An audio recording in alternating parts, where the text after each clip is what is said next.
It's finally time to address this mess that's in the middle of my storage room. This is my first redstone contraption that I ever invented, and I learned it from the least suspecting teacher you would imagine. So about 2 months ago, I made a snow farm right up here.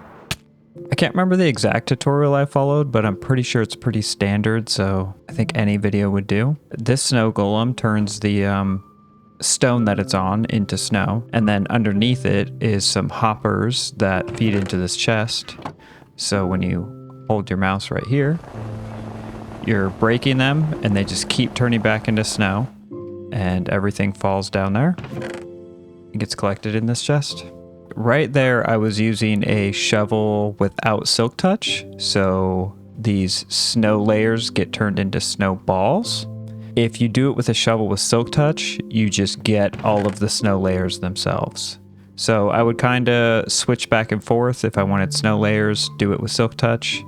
And then if I wanted snow blocks, I would do it without silk touch and have this crafting table. And I would go like that and just quickly turn them into snow blocks, like so. I can still remember that night from a couple months ago. I was taking a little break from playing, eating some dinner, and I happened to be watching a Bdubs video. I'll link the exact one in the description. And he had his classic Redstone with Bdubs segment. Redstone is still kind of a mystery to me, but every time he has one of those segments, I've always wondered if he's actually saying something intelligent or not. Usually I just am entertained and kind of gloss over it, but this particular one, just in the moment, I was like, wait a second, there's something here for me. He was kind of explaining how auto crafters work. So with this configuration here, we feed things into the hopper, which feed into the auto crafter. And then whatever you want crafted spits out into this chest. This crafter right here is sending out a signal and telling this one when to craft. So in here, we have 5 of these slots clicked. So it's sending out a signal of 5, and when this one gets to 5, they match somehow. Again, I don't quite know how it works, I just know that it does work. So when this crafter gets to 5, it'll craft something. And the way hoppers feed into here, it just literally feeds, it'll go here, here, here, here, and just keep going. So if snowballs came in, you know, they would go boom, boom, boom, boom. Closing off this slot means a snowball won't go into there, and it will go 1, 2, skip here, 3, 4, and that is the crafting recipe for a snow block. That might be a little complicated, but it works. If I put snowballs into here, I get snow blocks here. Then I realized I could take this a step further, actually. Since these auto crafters can craft anything, if we change it, 1, 2, 3, yes. If we change it like this, now this one is sending out a signal of 3, so it's saying when this first 3 slots are filled, it's going to craft something.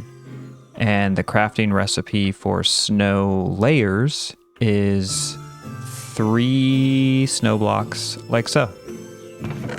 So if we just put snow blocks into this hopper, it's going to keep filling up. Every time it gets to 3, it crafts. So now, I knew how to turn snowballs into snow blocks and snow blocks into snow layers. And then I came over to here and I wanted to see if I could combine the 2 contraptions. Putting snowballs into this hopper, we will get snow layers in here. Yes. So now, if we switch this one back to how it was, like so, now that machine takes in snowballs and gives you snow blocks. This machine takes in snowballs and gives you snow layers. So if we could combine the 2, we would then be able to use a non-silk touch shovel and get both of the materials we want without having to stop and craft them like I did. And so that's what we have here. I kind of figured out a configuration how it would all feed into this chest here.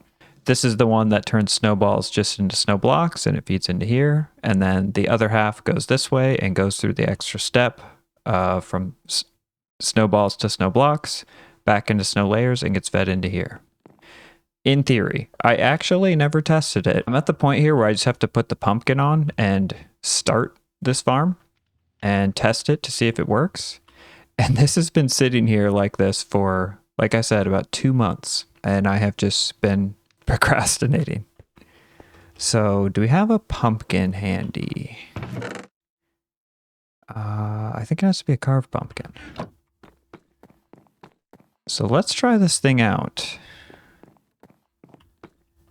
Was I correct 2 months ago?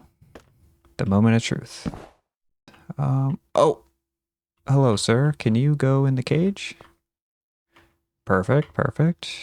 Okay, so let me just double check here. This is empty. Now I should be able to run this with non-silk touch. Yeah, and we should see snow layers and snow blocks in the chest at the bottom.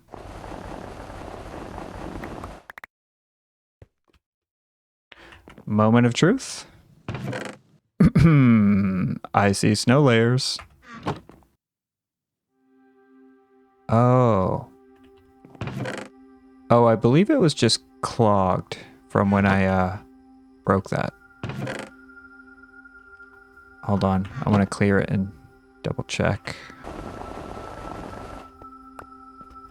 All right, show me snow blocks and layers. Yes. What I love about this contraption is the fact that I invented it and I didn't have to follow a tutorial for it, and I understand how it works. It might not be the most flashy or impressive thing, and one could argue that the amount of time I spent working on this far surpasses how much time it would have taken up at that snow farm to just switch shovels and craft snowballs into snow blocks.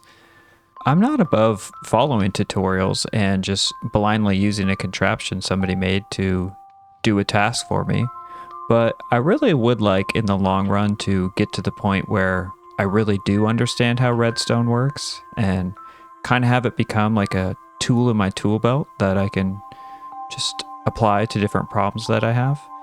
And I think this is a good step in that direction. It really does feel... Again, I don't know if this is impressive to y'all or not, but like, this feels pretty awesome to me. So I think now it's only right and necessary to break this machine down and install this bottom portion to the snow farm I already have on top of the hill. I was literally just about to start recording and a creeper exploded right here.